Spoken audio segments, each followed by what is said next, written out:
Deer all student, আমি তোমাদের সঙ্গে অভিজিৎ কম্পিটিটিভ এডুকেশন 24 চ্যানেলে তোমাদের সবাইকে নিয়ে স্বাগতম। আজকে তোমরা যারা প্রাইমারি টেট 2022-এর ইন্টারভিউয়ের জন্য প্রিপারেশান নিচ্ছ তাদের জন্য আজকে দুটো আমরা গুরুত্বপূর্ণ কোশ্চেন আলোচনা করব।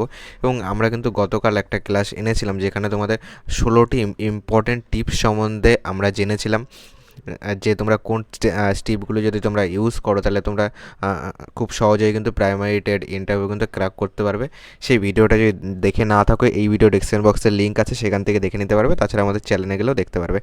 দেখো, আজকে দুটো ইম্পর্টেন্ট প্রশ্ন নিয়ে আলোচনা করব। আমাদের ফার্স্ট প্রশ্ন রয়েছে যে বাচ্চারা ক্লাসে গন্ডগোল করছে, পড়তে চাইছে না, তুমি কি করবে? তুমি পড়াবে নাকি ছুটি দিয়ে দেবে? তাহলে তোমার এইটার উত্তরটা কী হবে সেটা নিয়ে আমরা আলোচনা করব।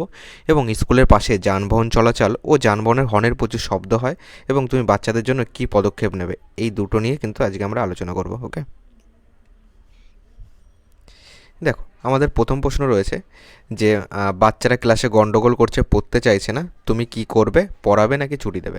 দেখো, এইটার ক্ষেত্রে তোমার উত্তর হওয়া উচিত যে স্যার, প্রথমত আমি ওই মুহূর্তে তাদের পড়াবো না এবং ছুটিও দেবো না। প্রথমে তাদের সাথে আমি মজার মজার গল্প করে পড়ার মধ্যে প্রবেশ করানোর চেষ্টা করব, অথবা আমি তাদের দুটি দলে ভাগ করে দেবো এবং মজার খেলা খেলাবো এবং খেলার ছলে তাদের পড়ার মধ্যে প্রবেশ করানোর চেষ্টা করে যাব।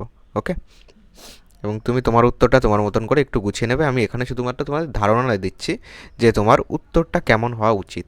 এবার 2 নম্বর আমাদের যেটা প্রশ্ন, সেটা হলো স্কুলের পাশে যানবাহন চলাচল ও যানবাহনের হর্নের প্রচুর শব্দ হচ্ছে, তুমি বাচ্চাদের জন্য কি পদক্ষেপ নেবে? ওকে, এইটা তোমার উত্তর এরকম হওয়া উচিত যে স্যার, এমন ঘটনা ঘটলে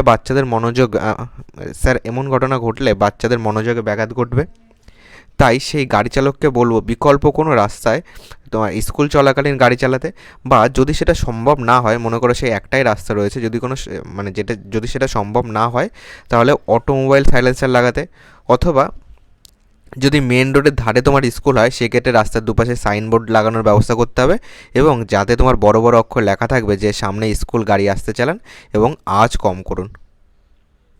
ওকে, এই দুটো কোশ্চেন নিয়ে আলোচনা করলাম এবং নেক্সট ভিডিওতে আমরা আরও বেশি বেশি কোশ্চেন নিয়ে আলোচনা করব, যেখানে তোমার মনে করো অঙ্কের ক্ষেত্রে তোমার ত্রিভুজ সম্বন্ধেও জিজ্ঞাসা করতে পারে। প্রত্যেকটা আমরা টোটালটাই আলোচনা করব। যদি আজকের ভিডিওটি ভালো লাগে থাকে, ভিডিওটিতে একটা লাইক করে দিও। চ্যানেলে নতুন হয়ে থাকলে চ্যানেলটিকে সাবস্ক্রাইব করে পাশে থাকা বেল আইকনটি অন করে রাখো, তাহলে চ্যানেলে ভিডিও আসলে তোমার কাছে সবার আগে নোটিফিকেশান পৌঁছে যাবে। তো চলো, আজকের ভিডিওটি আমরা এখানেই শেষ করছি। ভিডিওটি যদি হেল্পফুল মনে হয়, তোমার যে বন্ধু প্রিপারেশান নিচ্ছে সেই বন্ধুর কাছে অবশ্যই এখনই শেয়ার করে দাও।